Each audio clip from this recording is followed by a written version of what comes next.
데일리 바이블 quiet time 건작동 말씀 묵상 12월 15일 화요일 발가락이 닮았다. 역대하 33장 1절에서 25절. 므낫세가 왕위에 오를 때 나이가 12세라 예루살렘에서 55년 동안 다스리며 여호와 보시기에 악을 행하여 여호와께서 이스라엘 자손 앞에서 쫓아내신 이방 사람들의 가증한 일을 본받아 그의 아버지 히스기야가 헐어버린 산당을 다시 세우며 바알들을 위하여 제단을 쌓으며 아세라 목상을 만들며 하늘의 모든 일월 성신을 경배하여 섬기며 여호와께서 전에 이르시기를 내가 내 이름을 예루살렘에 영원히 두리라 하신 여호와의 전에 제단들을 쌓고 또 여호와의 전 두 마당에 하늘의 일월 성신을 위하여 제단들을 쌓고 또 흰놈의 아들 골짜기에서 그의 아들들을 불 가운데로 지나가게 하며 또 점치며 사술과 요술을 행하며 신접한 자와 박수를 신임하여 여호와 보시기에 악을 많이 행하여 여호와를 진노하게 하였으며 또 자기가 만든 아로새긴 목상을 하나님의 전에 세웠더라. 옛적에 하나님이 이 성전에 대하여 다윗과 그의 아들 솔로몬에게 이르시기를 내가 이스라엘 모든 지파 중에서 택한 이 성전과 예루살렘에 내 이름을 영원히 둘지라. 만일 이스라엘 사람이 내가 명령한 일들 곧 모세를 통하여 전한 모든 율법과 율례와 규례를 지켜 행하면 내가 그들의 발로 다시는 그의 조상들에게 정하여 준 땅에서 옮기지 않게 하리라 하셨으나 유다와 예루살렘 주민이 므낫세의 꾀임을 받고 악을 행한 것이 여호와께서 이스라엘 자손 앞에서 멸하신 모든 나라보다 더욱 심하였더라. 여호와께서 므낫세와 그의 백성에게 이르셨으나 그들이 듣지 아니하므로 여호와께서 아수르 왕의 군대 지휘관들이 와서 치게 하심에 그들이 므낫세를 사로잡고 쇠사슬로 결박하여 바벨론으로 끌고 간지라. 그가 환난을 당하여 그의 하나님 여호와께 간구하고 그의 조상들의 하나님 앞에 크게 겸손하여 기도하였으므로 하나님의 그의 기도를 받으시며 그의 간구를 들으시사 그가 예루살렘에 돌아와서 다시 왕위에 앉게 하심에 므낫세가 그제서야 여호와께서 하나님이신 줄 알았더라. 그 후에 다윗성 밖 기혼 서쪽 골짜기 안에 외성을 쌓되 어문어기까지 이르러 오벨을 둘러 매우 높이 쌓고 또 유다 모든 견고한 성읍에 군대 지휘관을 두며 이방 신들과 여호와의 전의 우상을 제거하며 여호와의 전을 건축한 사내와 예루살렘에 쌓은 모든 제단들을 다 성 밖에 던지고 여호와의 제단을 보수하고 화목제와 감사제를 그 제단 위에 드리고 유다를 명령하여 이스라엘 하나님 여호와를 섬기라 하매 백성이 그의 하나님 여호와께만 제사를 드렸으나 아직도 산당에서 제사를 드렸더라. 므낫세의 남은 사적과 그가 하나님께 한 기도와 선견자가 이스라엘 하나님 여호와의 이름으로 권한 말씀은 모두 이스라엘 왕들의 행장에 기록되었고 또 그의 기도와 그의 기도를 들으신 것과 그의 모든 죄와 허물과 겸손하기 전에 산당을 세운 곳과 아세라 목상과 우상을 세운 곳들이 다 호세의 사기에 기록되니라.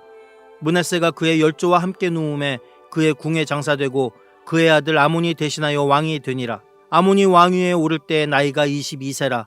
예루살렘에서 2년 동안 다스리며 그의 아버지 므낫세의 행함같이 여호와 보시기에 악을 행하여 아몬이 그의 아버지 므낫세가 만든 아로새긴 모든 우상에게 제사하여 섬겼으며 이 아몬이 그의 아버지 므낫세가 스스로 겸손함같이 여호와 앞에서 스스로 겸손하지 아니하고 더욱 범죄하더니 그의 신하가 반역하여 왕을 궁중에서 죽임에 백성들이 아몬 왕을 반역한 사람들을 다 죽이고 그의 아들 요시야를 대신하여 왕으로 삼으니라.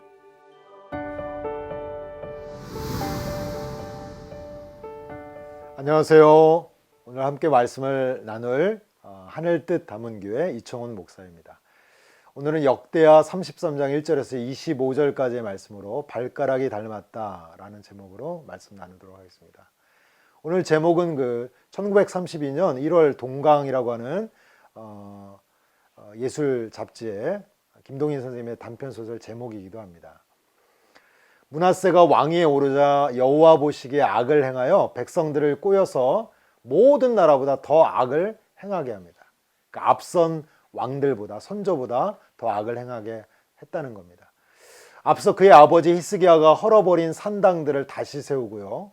또 우상을 숭배하고 성전을 이방신을 위한 제단으로 삼습니다. 그러자 하나님께서는 아수르 왕의 군대 지휘관들로 치게 하여 므낫세를 사로잡고 바벨론으로 끌고 가게 되죠. 이에 바벨론에서 환난을 당하고 또 견딜 수 없게 되자 므낫세가 하나님께 간구하고 크게 겸손하게 기도하게 되는데, 그러자 하나님께서는 이 기도를 받으시고 그의 간구를 들으시사 그로 예루살렘에 돌아와서 다시 왕위에 앉게 하십니다. 므낫세는 그제서야 여호와께서 하나님이신 줄을 알게 됩니다. 그래서 외성을 쌓고 군대 지휘관을 두고 우상을 제거하고 여호와의 제단을 보수하고 화목제와 감사제를 드리게 됩니다. 또한 유다에게 명령하여 이스라엘 하나님 여호와를 섬기도록 그렇게 명령합니다. 오늘 이 말씀을 통해서 저는 두 가지 함께 살펴보고 묵상하고자 합니다. 신앙의 전수는 참으로 어렵고 어려운 일이라는 것입니다. 므낫세의 악행을 보면서 우리가 당황스러운 것은 그의 아버지가 히스기야였다는 사실입니다. 앞서 우리는 여러 날을 통해 히스기야가 얼마나 하나님 앞에서 온전히 섰던 왕인지를 보았는데요. 우리 3절에 보니까 그의 아버지 히스기야가 헐어버린 산당을 다시 세웠다라고 나와 있습니다. 그러니까 므낫세는 아버지 히스기야의 신앙을 전수받지 못했을 뿐만 아니라 아버지와는 정반대의 길을 갔다는 겁니다. 그러니까 부모님의 신앙이 온전하다고 해서 그의 자녀가 신앙이 온전해진다는 것은 아니라는 것. 참 우리를 혼란스럽고 낙담하게 하는 그런 사실이죠. 더욱이 성경에 나오는 인물들을 살펴보면 부모로부터 자녀에게 신앙이 온전히 전수되는 경우가 참 찾기가 힘듭니다. 오히려 신앙적인 엮이는 가정을 더 많이 만나게 됩니다. 우리가 성경을 보면서 당혹스러운 이유 중에 하나입니다. 가장 극명한 예라면 모세와 그의 손자 요나단일 것입니다. 파이디온 양승원 목사님은요, 요나단 신두름이라는 말까지도 하셨는데요. 모세는 40년 동안 광야에서 이스라엘 백성을 하나님께로 인도했던 놀라운 지도자였습니다. 그런데 그의 손자 요나단은요, 우상 숭배를 최일선으로 하는, 아니 본인만 우상 숭배를 하는 것이 아니라 이스라엘 백성들을 우상 숭배의 길로 인도하는 악한 지도자였다는 것입니다. 더욱이 예전에는 부모님들이 힘겨운 삶 가운데서도 잠자리에 든 자녀들의 머리에 손을 얹고 발목을 잡고 기도했습니다. 우리의 상황을 보는 것입니다. 하지만 요즘 삶이 힘들다는 이유로, 세대 간의 차이가 심하다는 이유로, 코로나라 어쩔 수 없다는 이유로 우리가 상당히 많은 부분에서 신앙의 전수를 내려놓고 있는 것은 아닌지 돌아보게 되는 것입니다. 성경의 신앙 전수의 역기능적인 가정이 더 많이 소개되는 것은 포기하라는 뜻이 아닐 것입니다. 그것은 어쩌면 더욱 이것이 치열한 싸움이니까 우리에게 준비하고 더 열정을 내고 더 힘쓰라고 하는 하나님의 권면일 것입니다. 자녀에게로의 신앙 전수는 모든 부모님들의 영원한 숙제이고 그러기에 온 마음을 다해서 임해야 할 최우선의 과제일 것입니다. 여러분, 두 번째, 그럼에도 작은 소망은 자녀를 위한 기도와 신앙교육은 결코 헛되지 않는다는 것입니다. 여러분 12절에 보니까요, 그가 환난을 당하여 그의 하나님 여호와께 간구하고 그의 조상들의 하나님 앞에 크게 겸손하여 기도하였으므로, 오늘 므낫세가요, 물론 아버지 히스기야 길을 정반대 길로 갔던 악한 왕이었지만 그가 깨닫습니다. 므낫세가 환난을 당하자 기도합니다. 더욱이 그 조상들의 하나님께서는 겸손하게 기도해야 응답하신다는 것을 그가 알았기 때문에 그렇게 했다라고 성경이 기록하는 것이죠. 여기에서 하나님 앞에서의 히스기야의 삶이 므낫세에게 결코 헛되지 않았다는 것을 발견하게 됩니다. 앞서 우리는 부모의 신앙이 자녀에게도 자연스럽게 전수되지 않는다는 것을 살펴보았습니다. 하지만 그렇다고 해서 우리가 손 놓고 아무것도 안 할 수는 없습니다. 우리는 우리에게 주어진 책임에 대해서 최선을 다해야 합니다. 우린 자녀들을 위해서 매일매일의 간절한 기도를 할 수 있습니다. 요사이 부모님들의 자녀들을 위한 눈물이 사라지고 있는 때입니다. 두 번째, 우리는 자녀들을 위해서 최선을 다해 성경을 가르치고 지키게 할 수 있습니다. 그렇게 해야 합니다. 그럴 때 하나님이 함께 하신다라고 마태복음 28장 20절에 기록되어 있습니다. 여러분, 여기서 가르쳐 지키게 한다는 것은 반대로 지킬 때까지 가르치는 것입니다. 그러니 얼마나 부모가 자녀를 향하여 치열함을 가져야 되는지를 오늘 하나님은 우리들에게 도전하고 계시다는 겁니다. 세 번째, 우리는 자녀들 앞에서 신앙의 본을 보여야 합니다. 우리 아빠는 아무리 바빠도 주일 성수만큼은 분명히 지키셔. 우리 아빠는 식당에서 남 부끄러워도 기도하고 식사하셔. 우리 부모님들 이 어렵고 힘들지만 수입의 11조를 온전히 드려.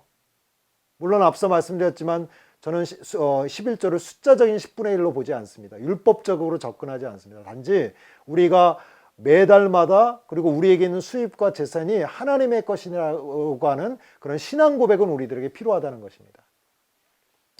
요사이 11조에 대해서 경시하는 분위기가 있는데요. 하나님에 대한 믿음 없이 드릴 수 없는 게 11조입니다. 여러분, 믿음 없으면요 절대 11조 드릴 수 없습니다. 네 번째, 우리는요 부모님으로 인해서 생명이 살아난다는 것을 보여주어야 합니다. 영적으로, 관계적으로, 경제적으로 가난한 이웃들이 살아나야 합니다. 자녀들이, 우리 부모님들의 옆집에 사는 사람들이, 같은 일대의 사람들이, 지인들이 행복하게 되는 것을 보여줘야 합니다. 우리 부모님 때문에 그 주변 사람들이 행복해지는 것을 자녀들이 보게 해야 합니다. 그리고 잠재적 크리스찬들이 복음 전도를 받고 그들이 우리 부모님을 통하여 신앙이 성숙해지는 일들까지 우리 자녀들로 하여금 보게 해야 합니다. 어려운 일입니다. 아무나 할 수 없는 일입니다. 하나님의 은혜를 구해야 되는 일입니다. 오늘 이 말씀처럼 우리가 비록 우리의 자녀가 므낫세와 같이 어쩌면 부모님의 신앙을 벗어나는 일들을 한다 하더라도 우리에게 맡겨진 일들을 최선을 다하여 자녀를 향하여 신앙을 전수하고 우리가 애쓰고 수고한다면 하나님께서는 우리들의 이 수고가 헛되지 않도록 만드실 것입니다. 여러분, 오늘 우리 이렇게 신앙의 전수가 자녀, 다음 세대에게 온전히 전해지는 그러한 교회 공동체 되실 수 있기를 주의 이름으로 축원드립니다. 잠시 기도하겠습니다. 하나님, 신앙이 단절되고 있는 이 때에 부모의 믿음이 자녀에게로 전수되지 않고 또 신앙의 본을 보여야 될 부모들이 쓰러져 가고 있는 이때 하나님께서 우리에게 맡기신 일들을 최선을 다하여 감당하게 하시고 자녀들에게 신앙의 전수를 위하여 힘쓸 때 주께서 이것을 은혜롭게 하시고 긍휼히 여기셔서 우리 자녀들이 우리 다음 세대가 부모의 믿음을 넘어서서 주 앞에 더 온전한 신앙을 올려드리는 일들을 보는 저희들이 될 수 있도록 인도하여 주옵소서. 감사하고 예수님의 이름으로 기도합니다. 아멘.